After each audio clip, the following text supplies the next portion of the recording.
As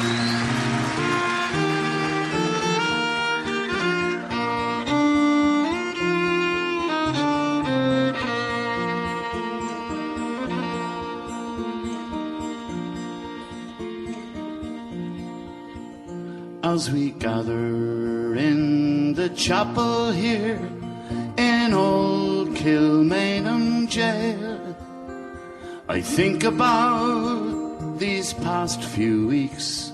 Oh, will they say we failed? From our school days they have told us we must yearn for liberty. Yet all I want in this dark place is to have you here with me. Oh, Grace, just hold me in your arms and let this moment linger.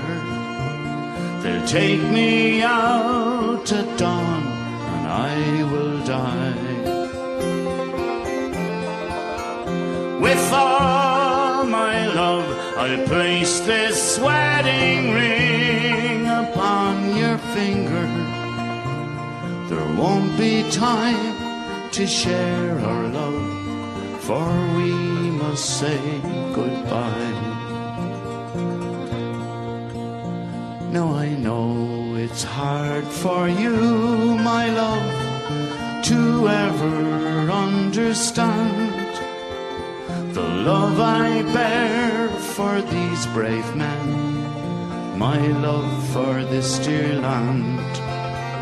But when Porrick called me to his side down in the GPO, I had to leave my homesick bed. To him I had to go. Sing it with me if you know it. Oh, Grace, just hold me in your arms and let this moment linger. They'll take me out at dawn and I will die.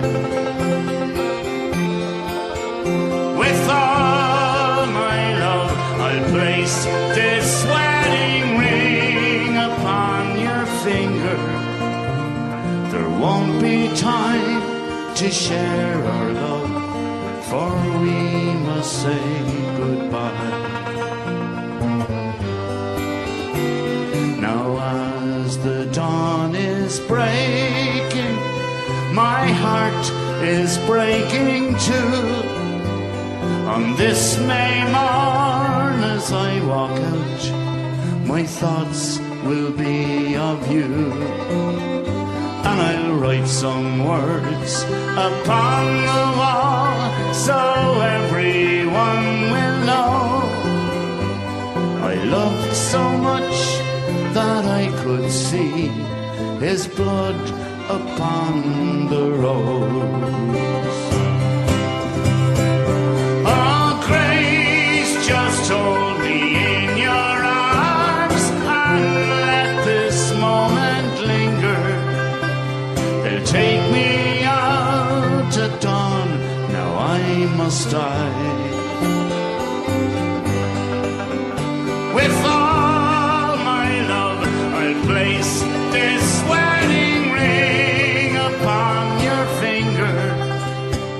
There won't be time to share our love, for we must say goodbye. Oh, there won't be time to share our love, so we must say goodbye.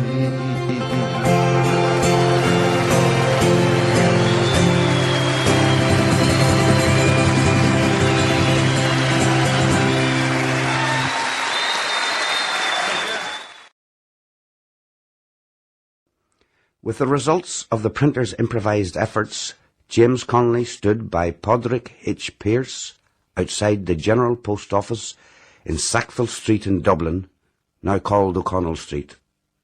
It was Easter Monday, the 23rd of April, 1916. Pearse began to speak. Public na hÉireann. The Provisional Government of the Irish Republic to the people of Ireland. Irish men and Irish women, in the name of God and of the dead generations from which she receives her old tradition of nationhood, Ireland through us summons her children to her flag and strikes for her freedom. Having organised and trained her manhood through her secret revolutionary organisation, the Irish Republican Brotherhood, and through her open military organisations, the Irish Volunteers and the Irish Citizen Army, having patiently perfected her discipline, having resolutely waited for the right moment to reveal itself, she now seizes that moment and, supported by her exiled children in America and by gallant allies in Europe, but relying in the first on her own strength, she strikes in full confidence of victory. We declare the right of the people of Ireland to the ownership of Ireland and to the unfettered control of Irish destinies to be sovereign and indefeasible. The long usurpation of that right by a foreign people and government has not extinguished the right, nor can it ever be extinguished except by the destruction of the Irish people. In every generation, the Irish people have asserted their right to national freedom and sovereignty. 6 times during the past 300 years, they have asserted it in arms. Standing on that fundamental right, and again asserting it in arms in the face of the world, we hereby proclaim the Irish Republic as a sovereign independent state, and we pledge our lives and the lives of our comrades in arms to the cause of its freedom, of its welfare, and of its exaltation among the nations. The Irish Republic is entitled to, and hereby claims, the allegiance of every Irish man and Irish woman. The Republic guarantees religious and civil liberty, equal rights and equal opportunities to all its citizens, and declares its resolve to pursue the happiness and prosperity of the whole nation and of all its parts, cherishing all the children of the nation equally and oblivious of the differences carefully fostered by an alien government, which have divided a minority from the majority in the past.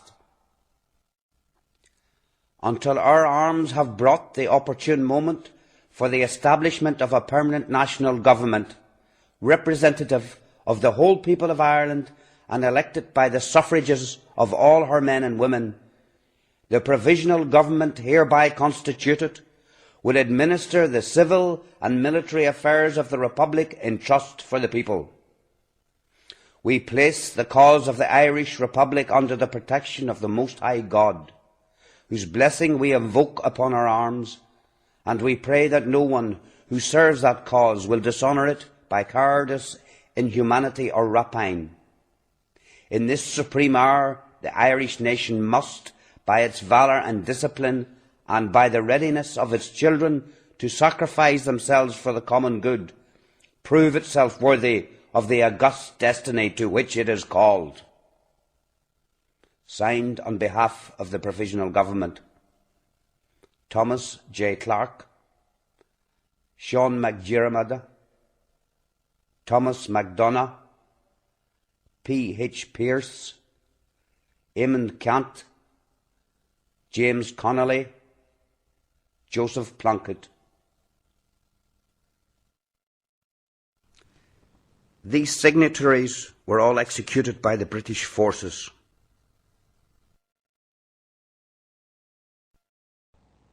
God rest our souls. You're in tune to Thomas J. Clarke. It's 26 minutes past 10 on Wednesday, 3rd of April. Hail, hail.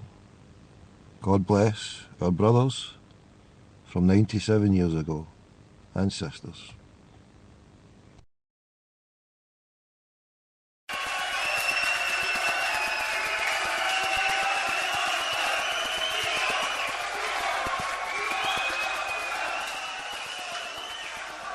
This being a reading of the last statement of James Connolly, I quote,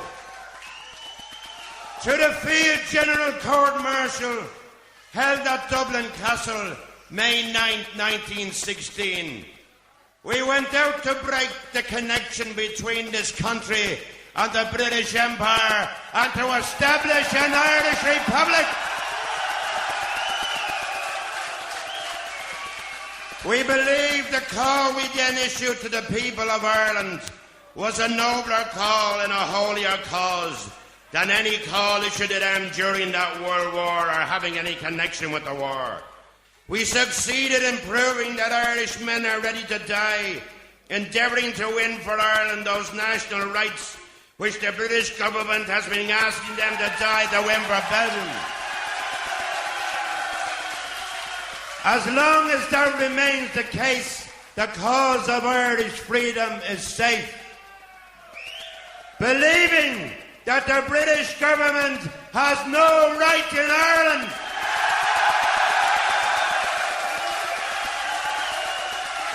never had any right in Ireland, and never can have any right in Ireland. The presence in any one generation of even a respectable minority willing to die to affirm that truth makes that government forever a usurpation and a crime against human progress.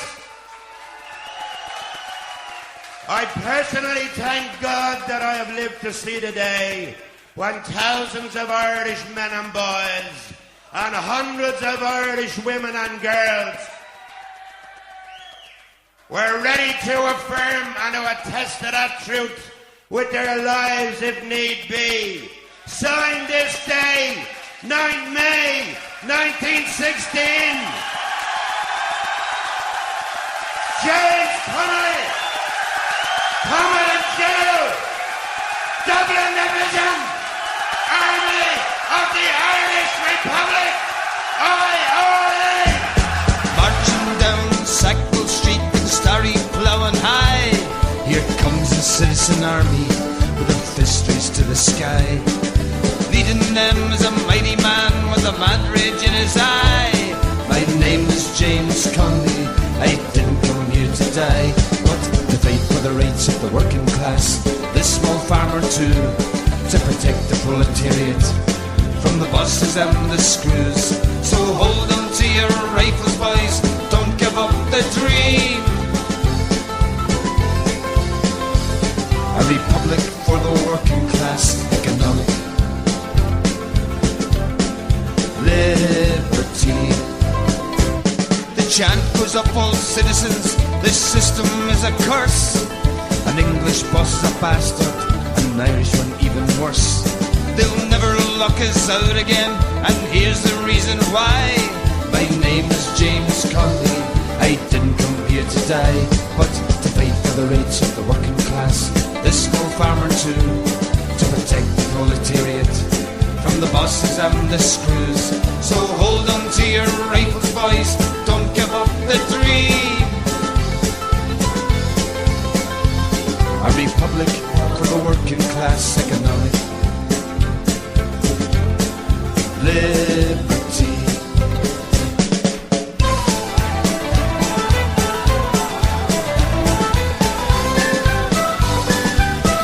Thanks for joining us tonight. You're in tune to Crackpot FM. This is Thomas J. Clark. Thomas J. Clark coming here live and direct from a tinfoil covered Mercedes, armour plated. The bullets whizzing by, but Pierce and Sean McDermott are bidding each other goodbye. Up steps our citizen leader, and he rose up to the sky. My name is James Connolly, I didn't come here to die, but to fight for the rights of the working class, this small farmer too, to protect the proletariat from the bosses and the screws. So hold on to your rifles, boys, don't give up the dream. A republic for the working class, economic liberty.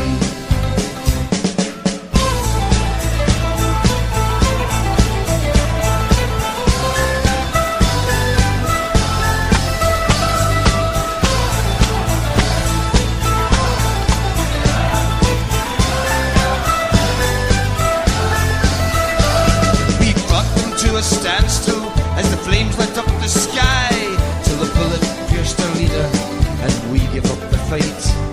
They shot him in Kilmainham jail, but they'll never stop his cry. My name is James Connolly, I didn't come here to die, but to fight for the rights of the working class, this small farmer too, to protect the proletariat from the bosses and the screws. So hold on to your rifles, boys, don't give up the dream.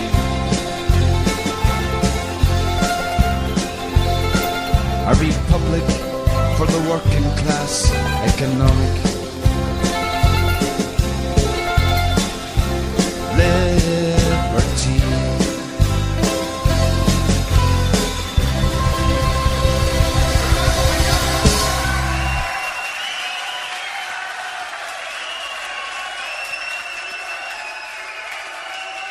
Thank you for joining me, forgiving me for the long intro there tonight, forgive me. Thank you everybody in the chat room. And yes, the 3rd of the 4th, 2013, 33 minutes past 22 hours on this Wednesday night. And yes, good evening, what's been happening? I'm just sitting here in my veranda. I've parked up my armour-plated Mercedes. I've had to get upgraded from the club, the Sevco club. It should be pointed out that the very same people who have jettisoned my player, Francisco Sandaza, from the very same people, I have been taking orders. And from these very same people, I have been in major cahoots. I went into the boardroom of Rangers, shook hands with my fellow Muslim brother, said Salaam alaikum wa rahmatullahi wa barakatuh to Imran Ahmed, and he gave me the good brother's number, Brian Stockbridge, which I phoned, given to me by Imran Ahmed when I was in the boardroom just at the end of October. I looked into the eyes of Mr. Imran Ahmed and he said, I can understand why they call you Mad Tommy. I see the glint in your eye. I said, listen, you're calling me mad, yet the pieces of paper for the old Rangers still haven't been liquidated and ripped up, which meaning that your customer loyal base out there, your Sevcovian fans, still haven't had the Rangers share certificate ripped up and nullified, yet you're going back and asking them for more money. This is brilliant. You're calling me mad and you're pulling off this stunt.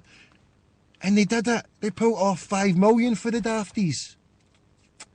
And then we find out through the wonderful Francisco Sandaza, 4,500, 5,500, 6,500, 10,500. Forget the whole story, you know, that Rangers might be in trouble. Forget the whole fact that what Mr. Sandaza was too willingly able to give. I never had any hocus-pocus magic tricks making him speak out what he said. He said it free willingly. And I gave Mr. Stockbridge on the Thursday night prior to the call text warning that I have a Rangers player's number and I'm going to cause some instability.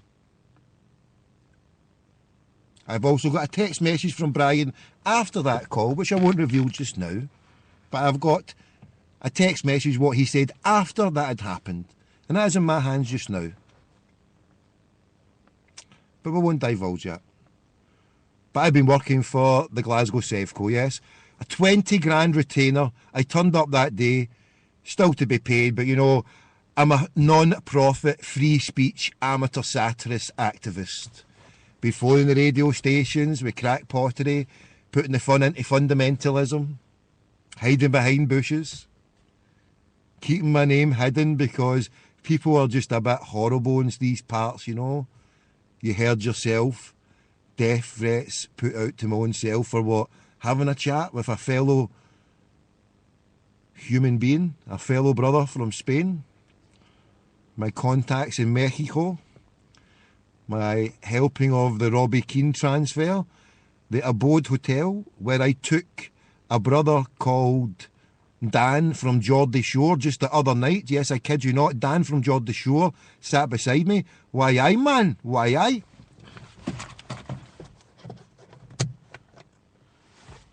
Why aye, man? Where is it? Why aye, man? We got Dan here from Geordie Shore, like, man. If I can find it, man. Like, where is it, man? Like my Geordie accent. No really, no good, huh? Pan the minimum. Right, wait till I find it. Where are we going here? Have we got it?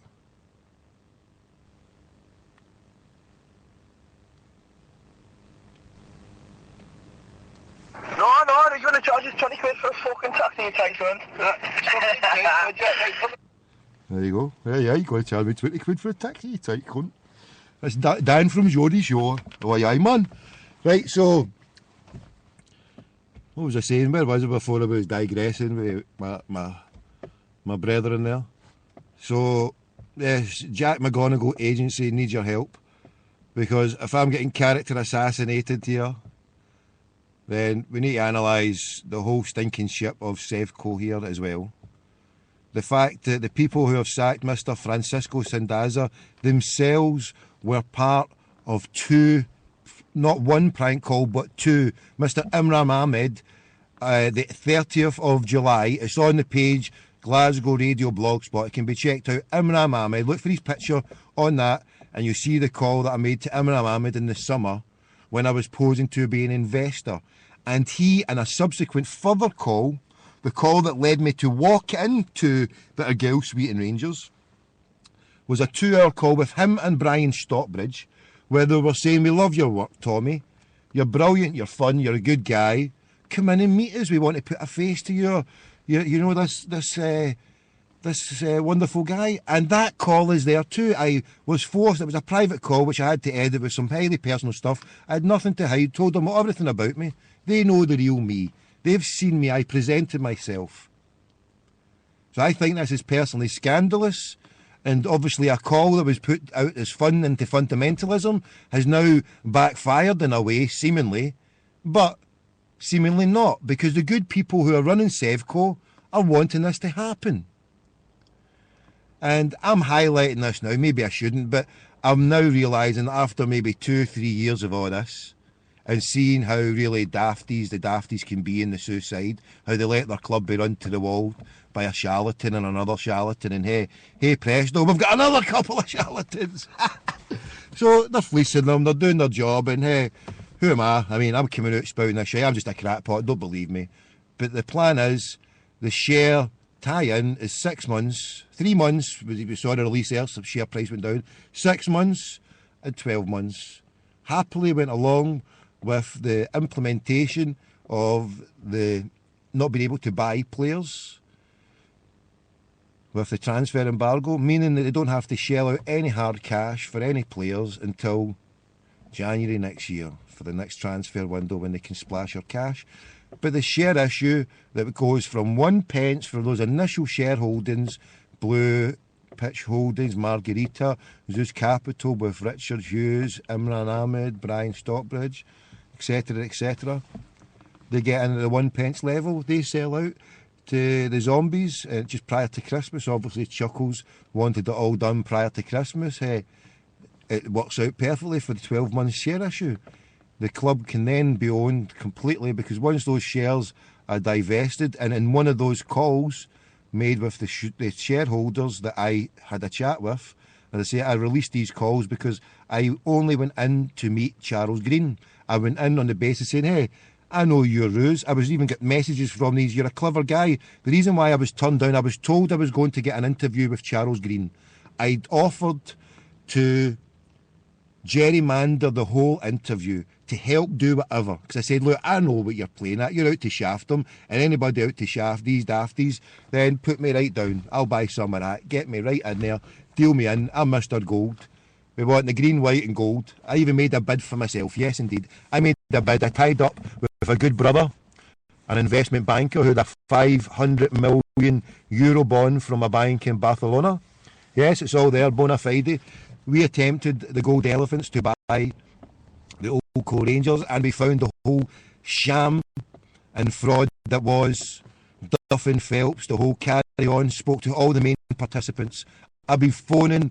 Yes, I'm obsessed. Yes, I've got something wrong with my head. Yeah, but at least I don't do anything bad. I've got no malicious bone in my body. So, you know, I've probably been diagnosed. My good brother from Swansea phoned the radio station, said that maybe he's got Asperger's syndrome, and I've probably maybe got mild Asperger's syndrome. So put me down for some of that, you know, because that's maybe caused some of my crack pottery. Maybe my drug abuse when I was a youngster, popping pills like some madden giving it Yaldi. Maybe that's helped as well, you know, who knows, who cares, you know, I'm just a mad crackpot. Laugh at me, laugh with me, who gives a flying monkeys, keep it clean tonight. But listen, who cares, know what I mean, laugh at me, I couldn't care. I'm trying to put the fun into fundamentalism. The planet is gubbed, do you hear me? The system, the financial system is gubbed, it's doing the grubber. The kludgy is fecked. The system is broke. The Rothschild banking cabal is shafting everybody. Okay? They set a giant honey trap. They unleashed a tsunami of credit and debt on the whole planet into it. And now we're all being forced to hit with this austerity pish. Which indeed it is. We're finding out in Ireland, people aren't paying their mortgages. We're finding out that people in the UK can go over 2 years without paying their mortgage, without being kicked out of their house, and then can go on to the mortgage to rent scheme, getting their house to be rented out. The whole system is broke, because if everybody who's not able to pay their mortgage just now was kicked out of their houses, in the time orderly fashion that used to be after 3 months, then we would be in total meltdown. We've found that the same thing is happening in Ireland, even more so because of what happened over 100 years ago with the illegal British landlords at the time. And you know, if you look at what Michael Davitt, the person who planted the turf at Celtic Park, was part of the Land Reform League, who was wanting reform from the land that had been taken away. That the Irish people realised, well, there's other ways than using your gun or whatever to take back. There's other ways of methods. And the great Parnell, Michael Davitt, and other people who took on the British Empire, the illegal British Empire that had usurped the indigenous population, and they found other ways to skin the cow. The cow of Great Britannia, false Britannia. So there's many ways to skin a cat, and as we're seeing, David Murray did at the Voodoo Economics, flood the club, then strip it down, asset strip it, Azure Catering, sell off the merchandise arms, so sell off everything, and the only thing there, they ran it down. David Murray ran that club down for years, even when the banker and the police from the City of London were kicking their front doors in over the John Allen Boom song, and then they were bringing in the other tax officials. Even still at that point, it was still up to his Voodoo Economics, bringing in more players, your Thompsons, your Mendes, all these players, another 10, 15 million, when they should have been paring down their bills. They knew what was coming on, and they could have prevented that, but they didn't. Anyway, the problem is now that for Charles Green, that all these players that he put on all these expensive contracts rising, it was on the basis that there was going to be some heavy gerrymandering to push them up the leagues, so that maybe it would only be 1, maybe 2 years maximum they could maybe withstand that. He wasn't going to be there in year 2 to pay 5.5, 6.5 grand to Sandaza. They've got rid of one player, they've got rid of one agent, they've got rid of who else did they get rid of? They got rid of someone, a doctor, a physio, a masseur.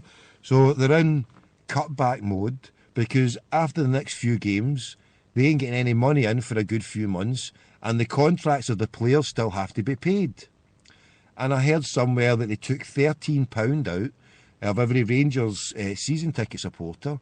I've not worked out the equation, but by winning the league on Saturday, it cost Sevco the 100% bonus that was promised to Brian Stockbridge and Charles Green. So 320,000 to Charles, that's his wage, he gets 100% bonus. Brian Stockbridge too, 200,000. How was that paid for? Was that the £13 that was taken out, or was that to pay the bill to the SFA, well, the SPL for that Nimmo Smith investigation. Well, the bill's only been discussed now, it's not been presented. So possibly it was just to take out for the bonus to pay for Brian and Chuckles. Who knows? I'm just a crackpot.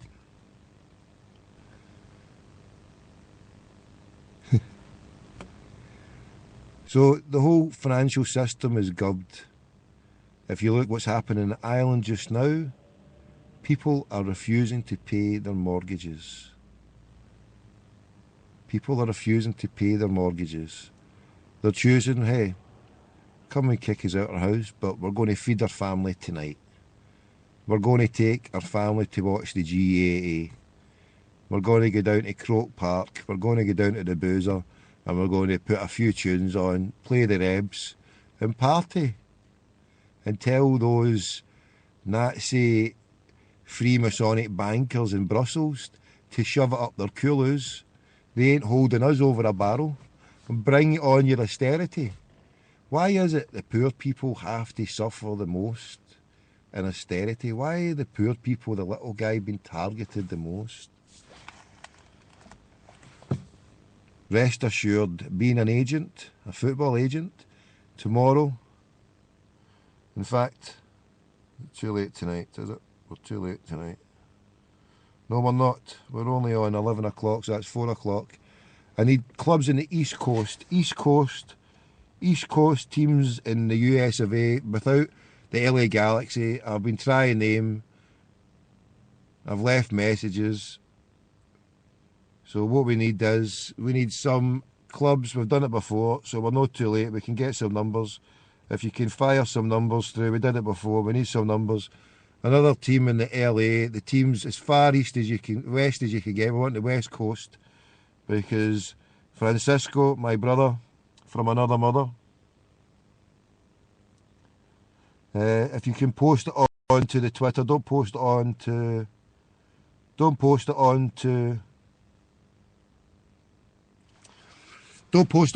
my the timeline. Just post it on the timeline on Twitter. Don't post it on to the Spreaker page, because I can't copy and paste. So if you put it on there, I need teams.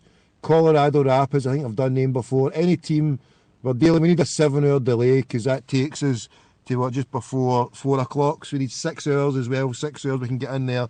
We need teams in the West Coast for Francisco Sandaza. I'm his agent.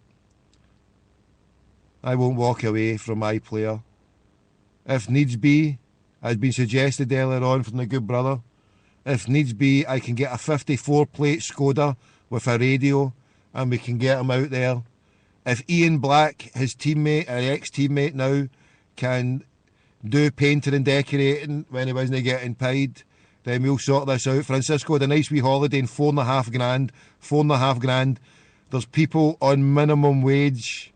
There's people who don't earn that in a year. There's people who don't even earn that in Glasgow in a lifetime. There's people on the brew, permanently on the brew, that haven't earned that in a lifetime, and he's earned that in 1 week in holiday. But don't worry, rest assured, my brother Francisco, no offence was meant. I try to put the fun into fundamentalism, but like I say, I'm standing with my brother Francisco. Any legal help, I'm bankrupt, my friend. You can come after whatever you can get. As someone posted earlier on Twitter, you can't take the knickers off a bare arse. So I'm on my arse as it is, you know what I mean?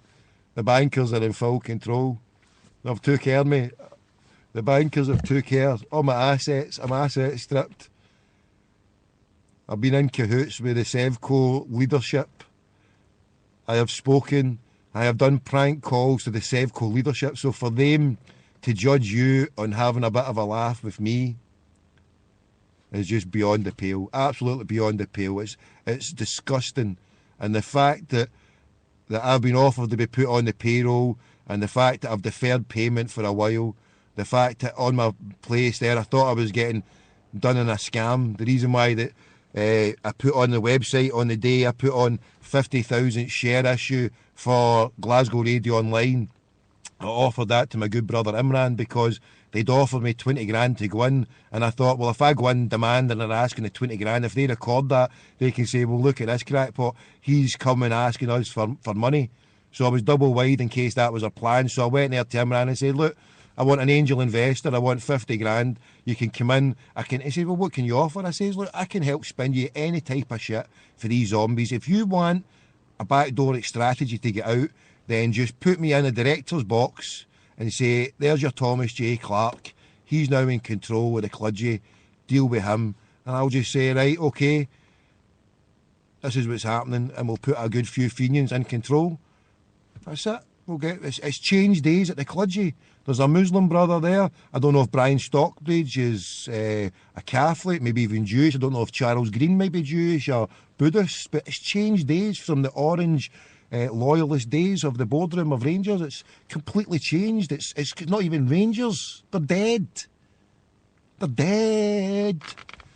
The fact that I was sitting in a boardroom of Rangers, sorry, old Rangers, Sevco, shaking hands with a Muslim brother saying Salam Alaikum.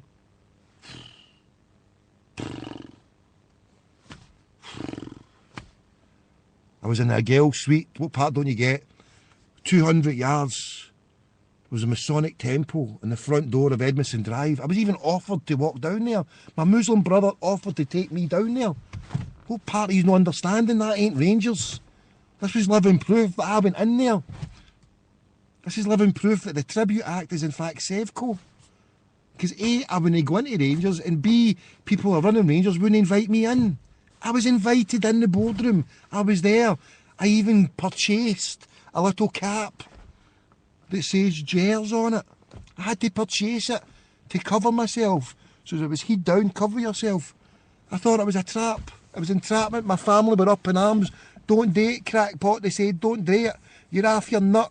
Just get a phone interview. But they wouldn't give me a phone interview. And the reason they gave, and I've got to hear is, you're too clever. Charles was worried about you because you're too clever. There you go. I'm just a fanny.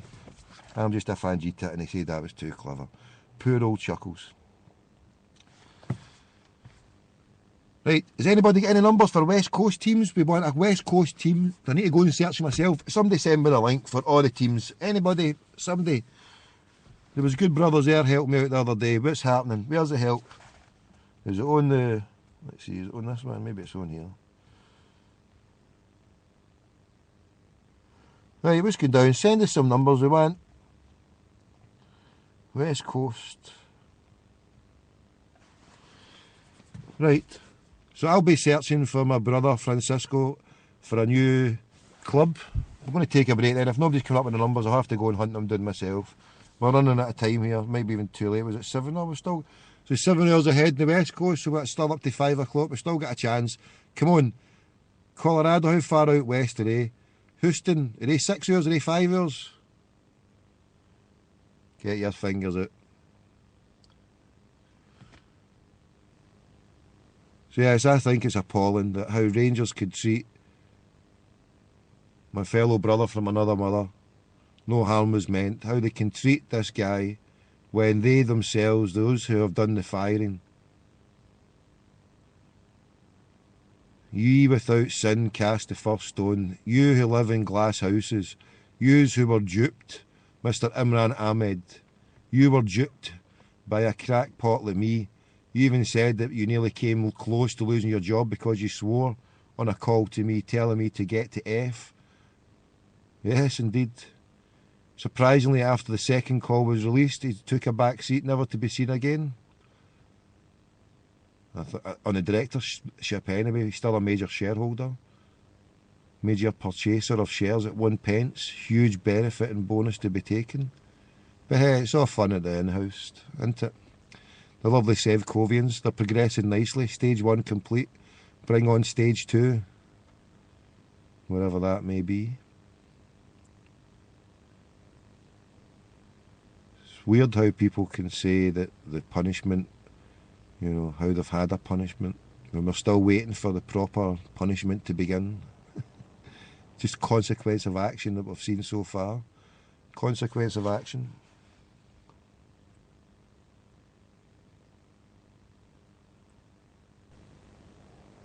Sorry, that is just beautiful. That is just absolutely, it's just wonderful, mate. I cannot thank you enough. This is getting called right away. Hold on, we need to put, let's see, need to change the number here. So yes, at Ireland, there was a piece there. Is it the Quartz? Somebody posted that, a link. Wonderful piece on how the people of Ireland are withholding their money from the bankers. How they're not paying their mortgages.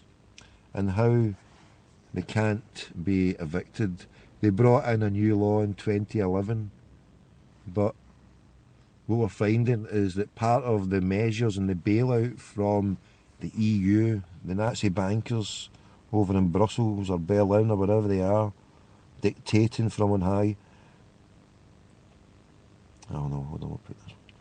Yes, we're finding that part of the austerity, they said to the Irish Parliament that you should force these people out their houses, force them out their houses.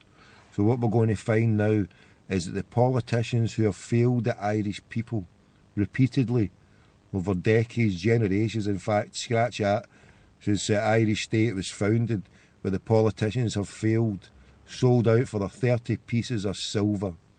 For what?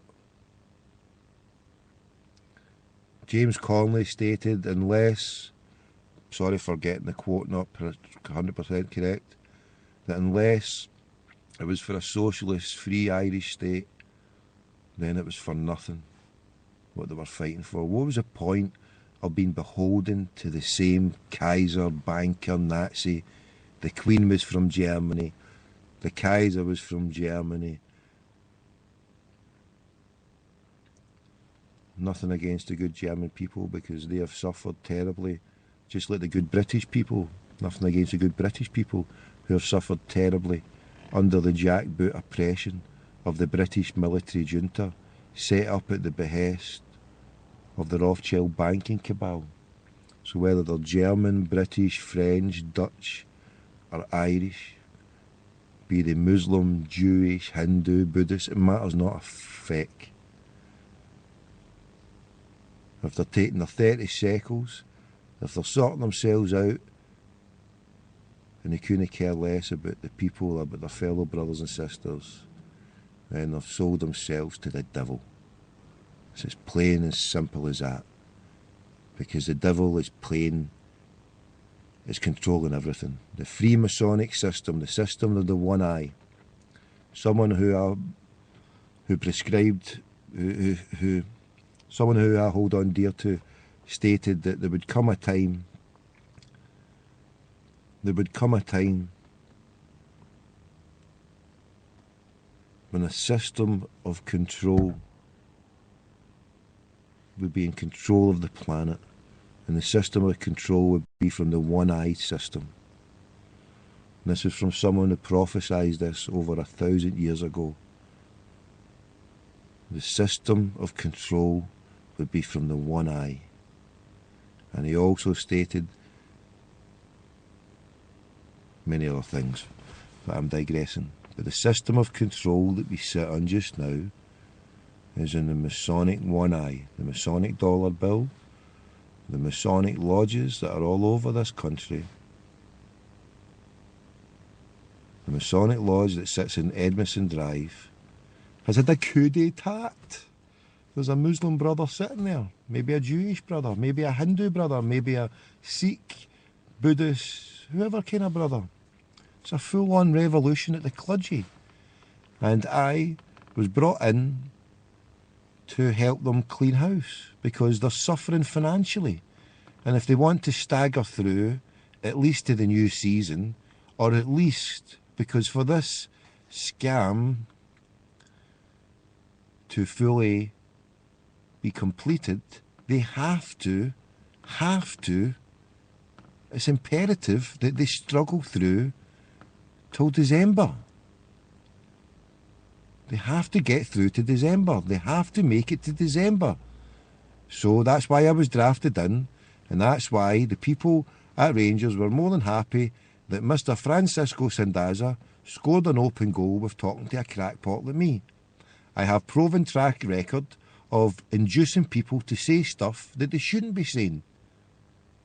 And I've got a proven track record from being on the paper over a year ago, exactly a year and 2 weeks to the day, that I made the call to Craigie Boy White. I made the call to Mr. Francisco Sandaza in the paper, all over the place. Calls all over national radio, well known. Crackpot McDougall time. Yes, indeed. And there I go. I didn't ask for this person's number. I was given this person's number. I have also got other Sevco players' numbers. Yes, indeed. I kid you not. I've also been given other people in the media who have character assassinated me. I've already got some of them, but hey, I've not phoned them. Up until the Sandaza call, I was in retirement. I'd gave up. Go and check it out. Check my timeline. I'd gave up. Took a break. I was going to come back after the summer. I've moved on to other things. I'm not too obsessed on the Sevco. The job has been done. Scottish football has destroyed itself with inadequate clowns running it, with inept fools who hang up the phone because they can't talk, like Ogilvy, Reagan, George Pete. Oh, was the other one? Add to the list. Who's the latest one there? Longmuir? Yeah, Longmuir. They're all trumpets. Can't even be bothered with them now. Yes, I've got other numbers, but I'm not passing them on to anybody. I'm not that way inclined. My job has been done here. Know what I mean? My job has been done for a while. Can't go back phoning the same people. They just want to hang up. What's the point of doing that? Stuart Reagan. Hi, Stuart. Can I give you some advice? No, Tommy, we don't listen to crackpots. We don't listen to ordinary friends who have got a care for something big better. So they just hang up. Campbell Ogilvy, when are you paying your 95 or 65,000 to the taxpayer? When can you repay this loan? The country needs your money. Well, you're still sitting taking money from Scottish football and the football fans? Hey, well done, Campbell. Good gig if you can get it, eh? Sat there in amongst Rangers when financial doping, when voodoo economics was happening. You were sitting there, dotting the I's, crossing the T's for the EBTs. Hey, it's cool. Keep your job there. We don't need your money. Just tell all these wee pensioners to turn off the heating and freeze to death. Tell all the teachers, the nursery school teachers, tell all the nurses, the people who look after the social care, people who look after the elderly, just tell them all to go home and just sit there and do feck all. Let people suffer. Yeah? Well, all the fat cats, the superstars, the overpaid bampots who are getting paid thousands and tens of thousands a day or a week to do what? Banksters, fiddling their thumbs, typing in their buttons, making voodoo economics appear in their screens, bankrupting countries, crushing them with their voodoo economics, with their credit swap defaults. The whole Ponzi scheme of the financial system. You know, if you look at the national insurance, how they get people to put in money to it, and then the money they're putting in doesn't go to pay for their pension or retirement, it pays for the people who are in their pension and retirement now. And the hope is that there's going to be enough people out there working so that when everybody is old, that they've got people there working to pay for it. But we're not getting told that there's a huge disaster about to envelop us all for the pensions. Probably better to kill us all. Probably better to give us genetically modified garbage, give us aspartame in our juice, put fluoride in the water so as it dumbs us down, stupefies us. Go and sit there watching your mind-numbing spirits crushing gate TV. Go and watch mindless fucking arseholes knock 7 shades of shite out each other. Go and sit back, press your red button and absorb yourself in the capitalist bullshit system. Yeah, just sit back. Big Brother's watching you while you watch that pish. It's cool. The system's working fine. Blame the crackpot. Shoot the messenger. Look what he's talking. Don't listen to him. There's Plato's little cave guy. He's talking a lot of shite. I love that analogy. The little cave guy, he breaks free of the change and runs out into the big wide world and sees the moon, the birds, the bees, the trees, everything. Full nature, the green, the blue, all the colours, spectacular, other animals. And he runs back to all his wee homies. Says, listen, cut the chains, let's get out there. There's a whole big world here. This isn't it. This isn't it. There's something else there. Break the chains from the capitalist system and free your mind. Turn off that TV, do something less boring instead. As I said, and why don't you? Start your own radio station, go and write your own blog, go and tell the Freemasonic, devil worshipping, Dajjalic, that means Antichrist, Freemasonic system, tell it that you're not enslaved by it. Tell the capitalist banksters to go and shove their head up their chuffs. You're going to boycott their bullshit consumer system. Remember in the Christian Bible, the word for the devil, the consumer. They give you the consumer society so you consume.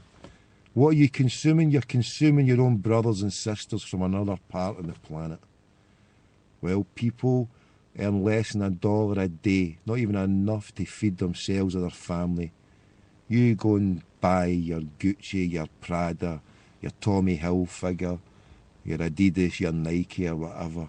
Those sweatshops where people are getting paid less than 0.7 cents an hour to make your worthless piece of plastic that you're going to pay over £100 or £200 for. It's a science of exploitation, wage slavery. We're just all a number, rendered as a number. Poor bastards out there. 3 billion people living less than $1 a day. 3 billion people don't even have fresh, clean water. My brothers and sisters are dying at the rate of 50,000 a day. 50,000 a day from diseases and illnesses that we can treat here in the West. Yet we can't even afford them. Simple malaria drugs. Simple drugs to treat people from illnesses. Curing people's sight from losing their eyes, from losing their sight, for simple operations that can be done, and we don't do it. We bankrupt countries through the World Bank and IMF. See the austerity measures that we're going through in Europe? What they did way back in the 80s, Robert McNamara, check that name out, Robert McNamara. He was a high Hegian in American military junta, moved on to be head of the World Bank. He brought in the 80s, structural adjustment loans. The already crippled countries of Asia, South America and Africa were burdened by the debt of the World Bank and IMF, who work in tandem. One gives out the money, the other goes as a loan shark and goes and collects it. One gives it out, one collects it. They did this all over Africa, Asia, South America. And then they brought in structural adjustment loans at the behest of Robert McNamara. And this was a final blow. I mean, this ensured what the measures previously up to then was that, yeah, all these African countries were getting freedom supposedly from colonialism. But they were finding the leaders who were being installed were puppet leaders at the behest of the Americans or the Brits or the French or the Belgians or the Dutch or whoever was the colonisers previously. And what they did, this neo-colonialism, these puppet leaders, they found the most corrupt of the most corrupt. They supplied them with weaponry, with loans, with backhanders. Just take whatever, put it into your Swiss bank account, take this. Do you want that? Here, come state visit for the Queen, president visit for all these corrupt leaders. These were all paid puppets who were the most corrupt of the corrupt in their countries, taking the money out and for this reward, for taking all the money out, they were burdening their countries with further debt from the World Bank and IMF. Like when Saddam Hussein was fighting a war against the Iranians, a war by proxy that was fought by Saddam Hussein, we gave him weapons, yet we didn't give him them, we sold him them. He didn't have all the money to pay for it because, yeah, he had all this oil reserves, but the oil price was at a record low, down at less than $13. He turned to his handlers at the time in America and said, look, if I can take some of this oil from Kuwait, which is part of the old Mesopotamia, it's part of old Iraq, well, take control of this, give you more oil, and I can give you more money. He was given the green light to go in, went into ancient Mesopotamia to take back, which was, he thought, well, he's a rightful owner, he can take back there. And he found that, just like General Custer, a white man speaks with forked tongue. The Americans turned round and said, hey, you've invaded a country, another land. But that wasn't the real crime. Right? The real crime was it became too much of a PR disaster with the stuff at Halabja and such like. But it wasn't a crime of invading another country that they invaded him for or kicked him out of Kuwait. Because if that was a crime, that they would have invaded the White House then. The own military junta should have invaded the White House because just 2 months previously, the US of A invaded Panama to take out their best friend who was getting all the drugs and all that sorted out, General Manuel Noriega, who was a CIA puppet. They invaded Panama to take out Noriega because Noriega had done them up like a kipper. He was working for them and then he says, hold on. Anyway, but I'm digressing too much. Too many tangents have been opened up here. We'll round it back up and say that what happened with Saddam Hussein, where he fought a proxy war against the Iraqis, the Iranians, that this war, that all the weapons that he got, the weapons of mass destruction made by Dr. David Kelly and such like, that these weapons of mass destruction came at such a high cost that the debt burden caused Saddam Hussein to turn to America and say, look, I will be forced to default to the World Bank and IMF, the structural adjustment programme, which would have meant that his country would have been dictated to by the World Bank and IMF.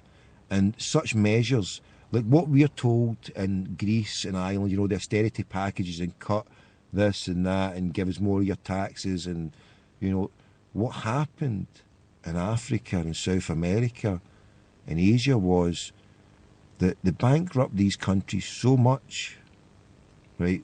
They've ended up paying, I mean, countries like Nigeria, say, went into debt for 30 billion, paid 30 million, 35 million back, billion I'm talking, back, and yet still owe the outstanding amount.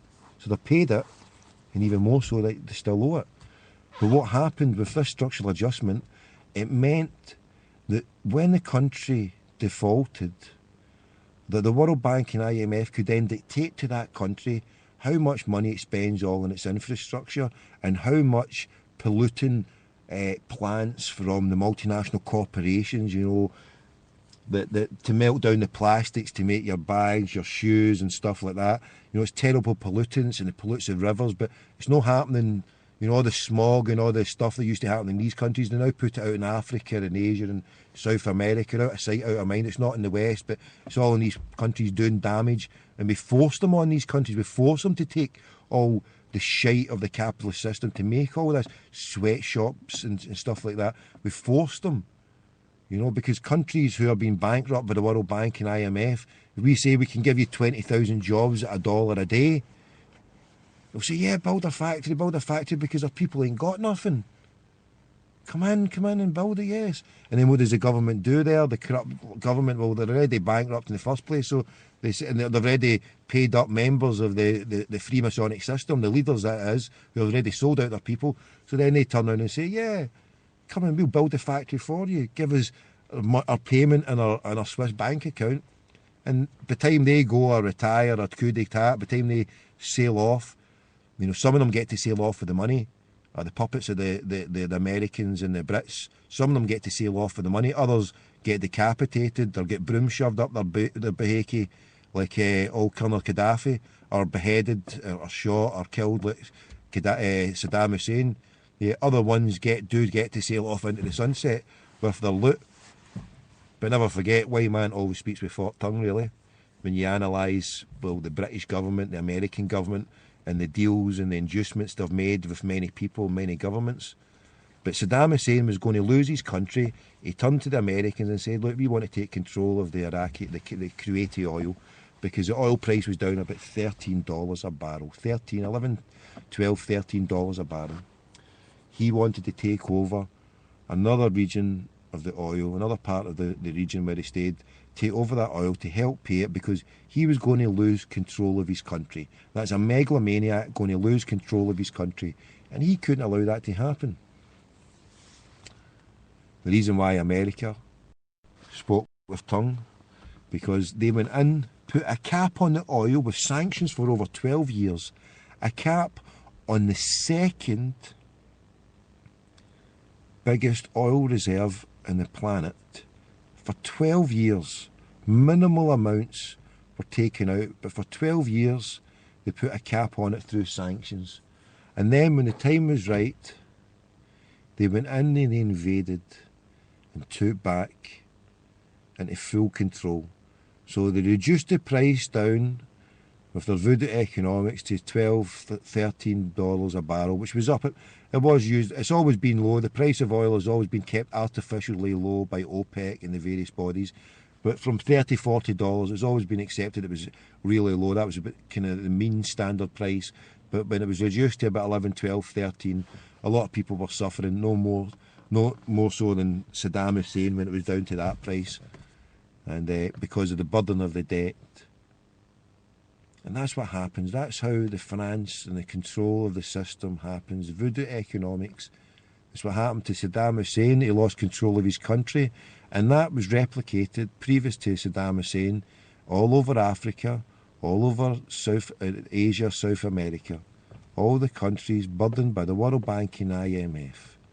And they're doing it now here in Britain and Ireland and Portugal, Spain, Italy, Cyprus, Greece. They're doing it here. In thermodynamic physics, there's a thing called entropy. If you put something hot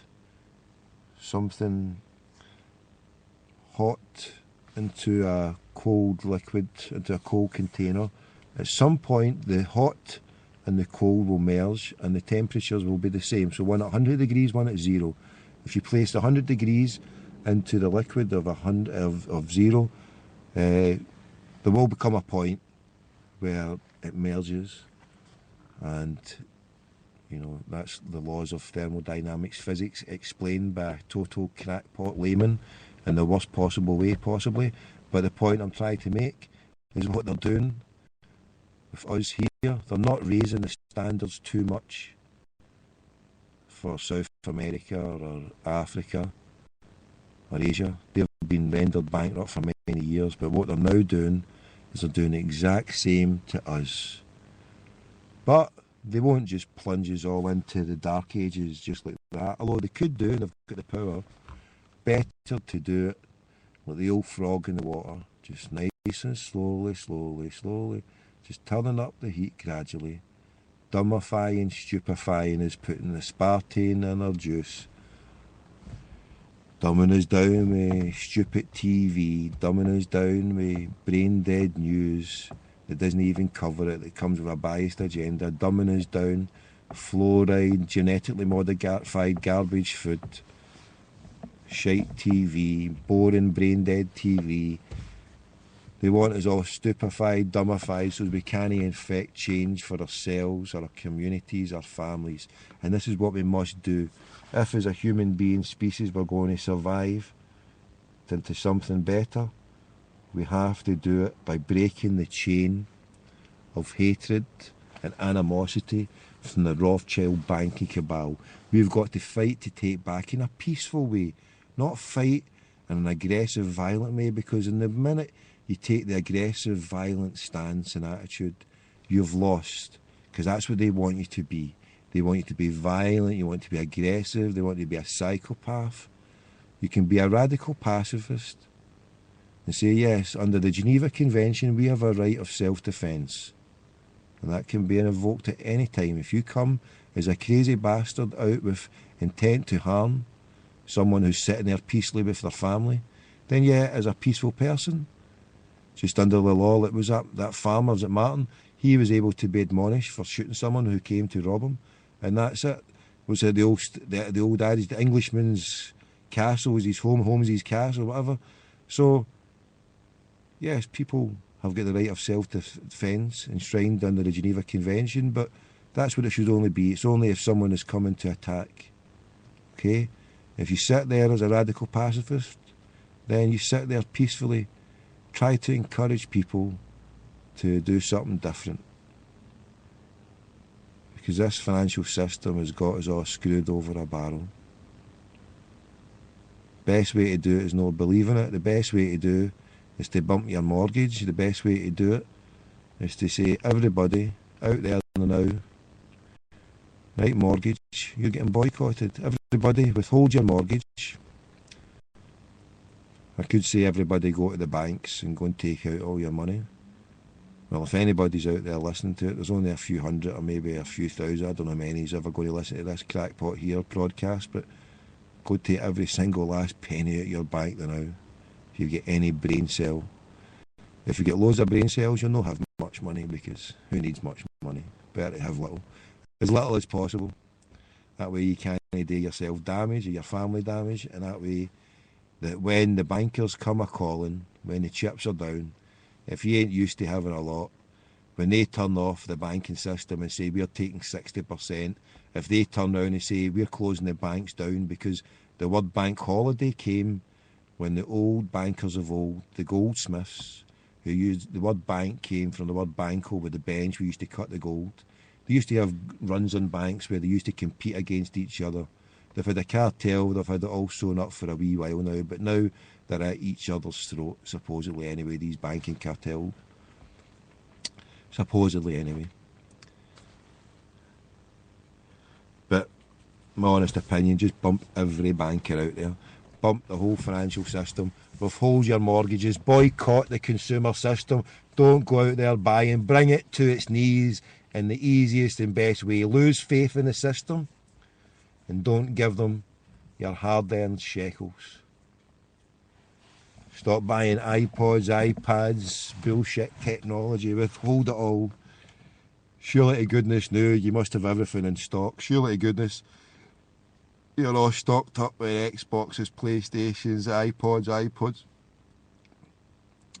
Get one last spending splurge, whatever you need, go out there, get your last few shekels, spend it, go and bump next month's mortgage, take a holiday to Barcelona. They could be playing Madrid in an El Clasico if they both get through the next end of April, actually.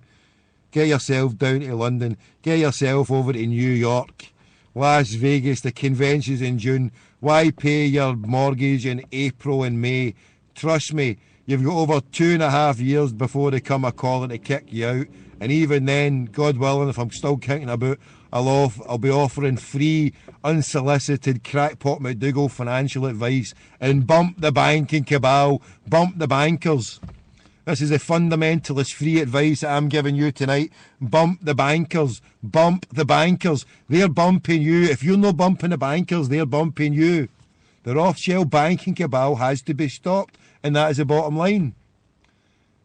When James Connolly says for Ireland to be free, the only thing that I want now is not independence for Ireland, for Scotland, Catalonia. I just want independence for just one thing, and that's independence from the banksters.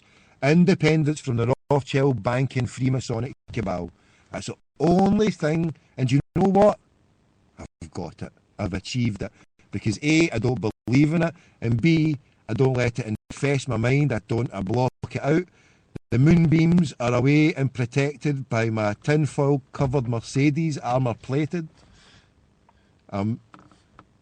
tripped right out my dial with flannel juice and gibberish that they can't. I'm in an impenetrable state because my mind is closed to the moonbeams of the capitalist system.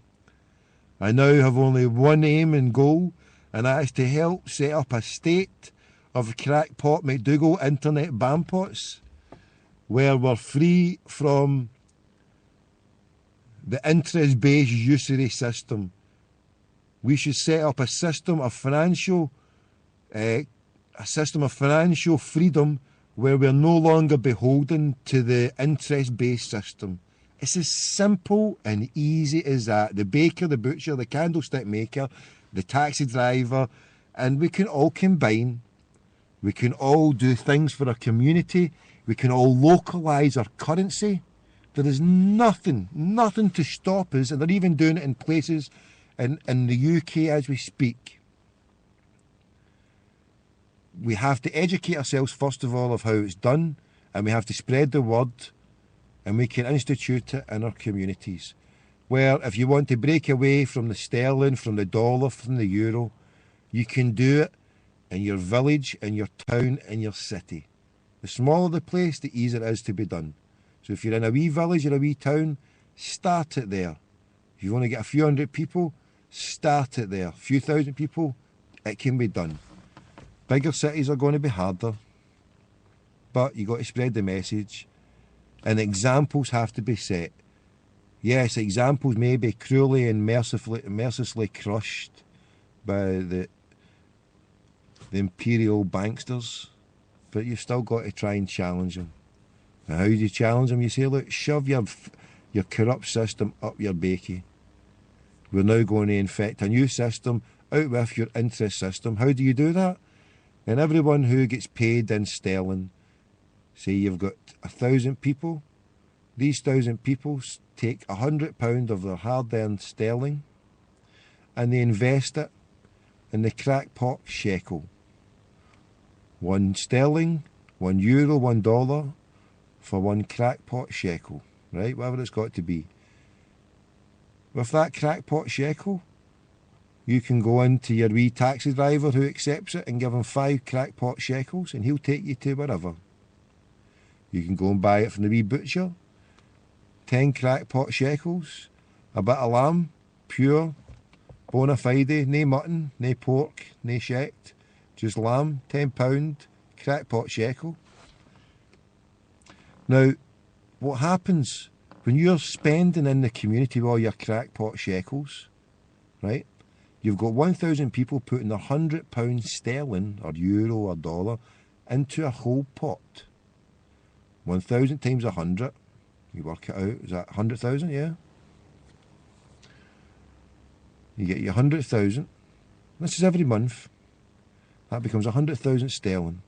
In that community, you've got 100,000 crackpot shekels between the butcher, the baker, the candlestick maker, the taxi driver, the nurse, pays for everything. You build up a currency locally every month, whatever size it is, and you build up a bank of pound sterling. So say you want to interact with the outside community, the outside world, you'll have £100,000, and the next month you'll have it 200,000, 300,000, and with that money in sterling, you've now set up an own economy where you've now got each month ever increasing amounts of money in your shekels, right, your crackpot shekels, and it's increasing the money supply, but what you've got is the money you've got saved there, you've now got a pot of funds to build a community hall or pitches or a school, because obviously you can deal, you know, with another community or for another place, you want to build something, you need to get the materials, you need to use the pound sterling one. So over a period of 10 months, just 100 people, so 1,000 people putting in £100, right, over 10 months that's £1 million. That £1 million, you can build a lovely wee school, maybe a wee school for 100 people, 100 kids for your £1 million, and a nice pitch for the community. You might think, well, big wow, but you know what? See that school? See that football pitch? It'll be paid, bought, and done for. Out of, not voodoo economics, not creating money out of nothing, but with a unique idea. Not totally unique, but just, fact is, you won't be withholding to debt. The community, the town who built that, won't be in debt. Look what's happened in the last 10, 15 years with New Labour, Old Tory. The schools that were built under PFI or PP, whatever they want to call it, SS Blair, whatever was done in SS Blair, sellout, Chumpshire Blair, whatever he done when he built all the schools, 30 or 40 years will we still paying back for those schools that are up there, that they're building just now. The hospitals the same way. Interest, we give it public money into private companies to build and then maintain and then charges a rent. You having a giraffe, and then they're billing it back to us, and then they're saying the country's in debt because of their mismanagement, because they are voodoo economics with their illusion that the banking system is all good and brilliant and, you know, the government can pull the tricks all over the place. No, we have to break free of the change of the financial system. If we don't, then the people who died in 1916, the 100th anniversary will come in 3 years. And what would their deaths have been for? For Irish sellout chumpshires taking their 30 pieces of silver and lying to the Irish people. Fine Gael, Fianna Fáil, shame on you. Labour, whatever yous are called, Tories in this country, whatever yous are, politicians in Ireland and Britain and all the other countries of the world have sold the people out of their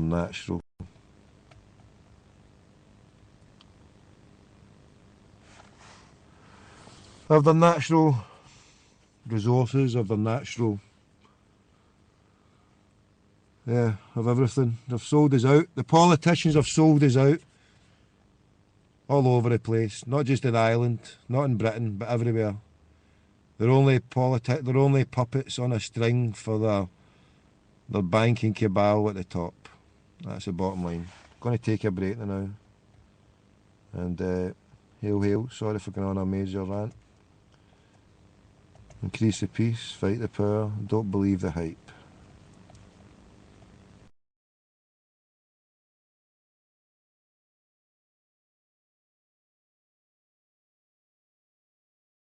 A little bit of silence brought to us by our friends in the Noise Abatement Society.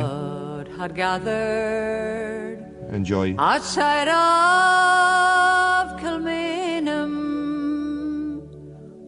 with heads all uncovered, they knelt on the ground.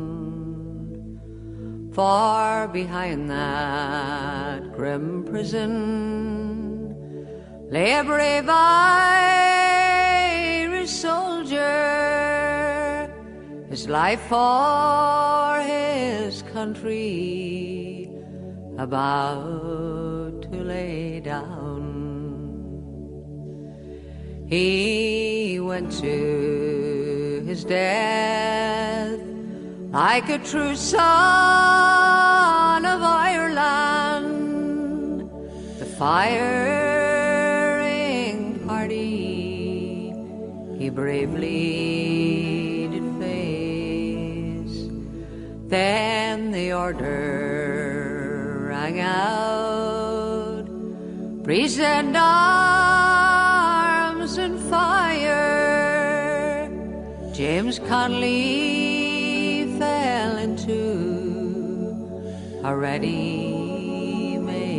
grave. The black flag was hoisted, their cruel deed was over. Gone was the man who loved Ireland so well. There was many's the sad heart in Dublin that morning when they murdered James Connolly, the Irish rebel. Many years have rolled on since that Easter rebellion, and the guns of Britannia, they loudly did speak, and our bold Irish soldiers fought shoulder to shoulder, and the blood from their bodies flowed down Sackville Street. The forecourts of Dublin, the enemy bombarded, their spirit of freedom they tried hard to quell, when above all the noise came a voice, no surrender, was the voice of James Connolly, the Irish rebel.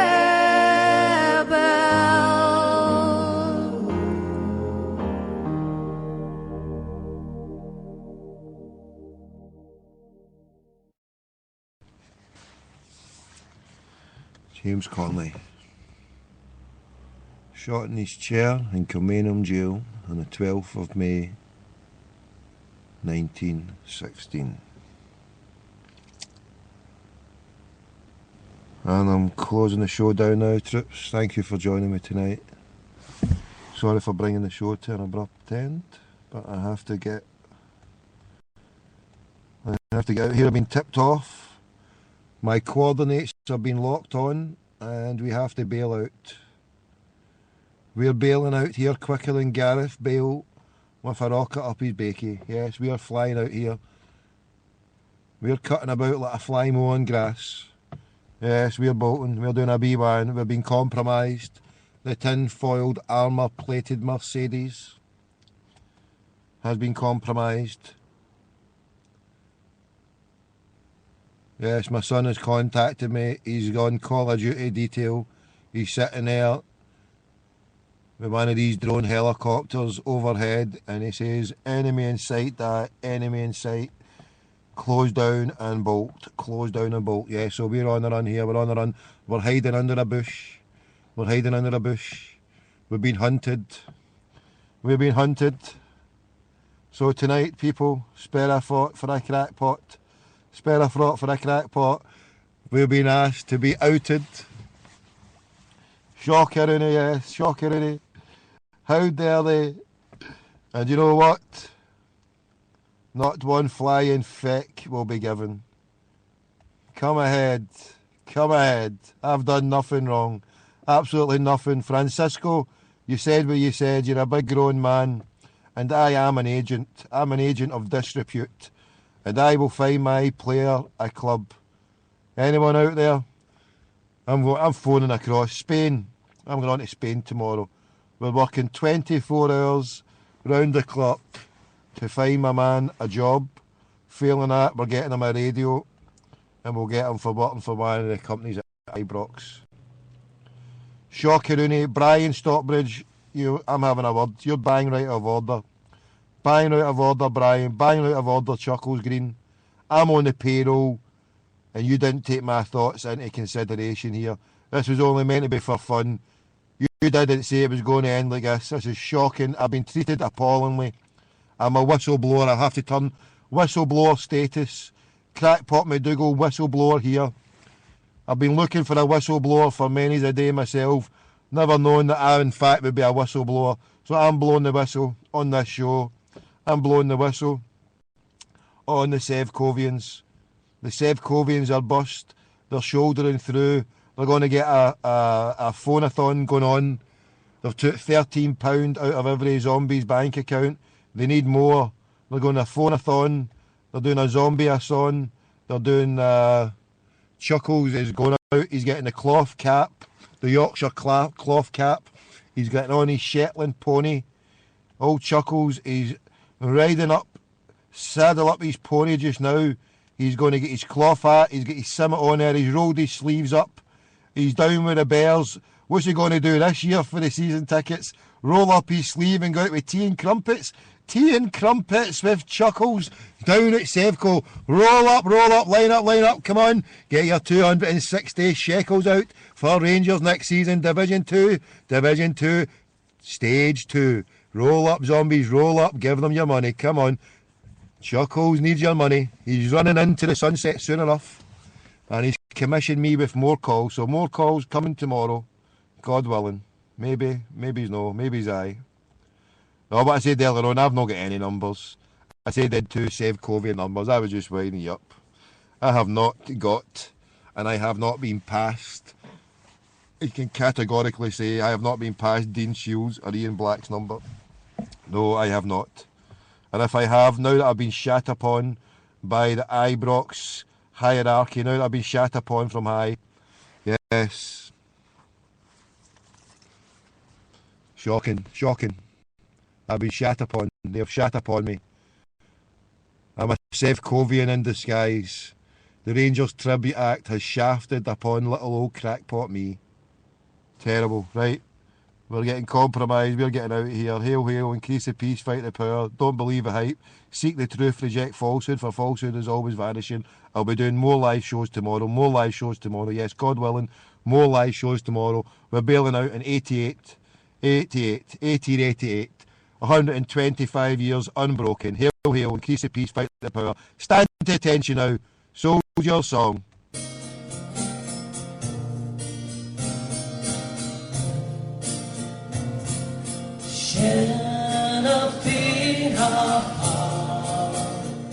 At safi aligeren Queens ourselves Artien der lange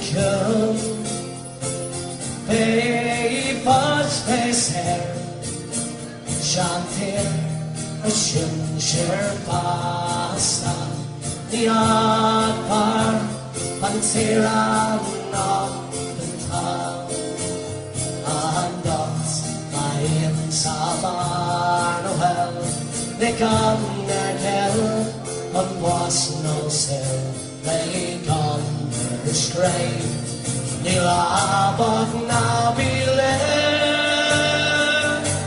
Charlotte Canning Around a pair Thank you, good night, God bless, increase the peace, fight the power. Thank you very much for joining me. Over and out to Crackpot McDougall. Speak to you tomorrow. Hail, hail.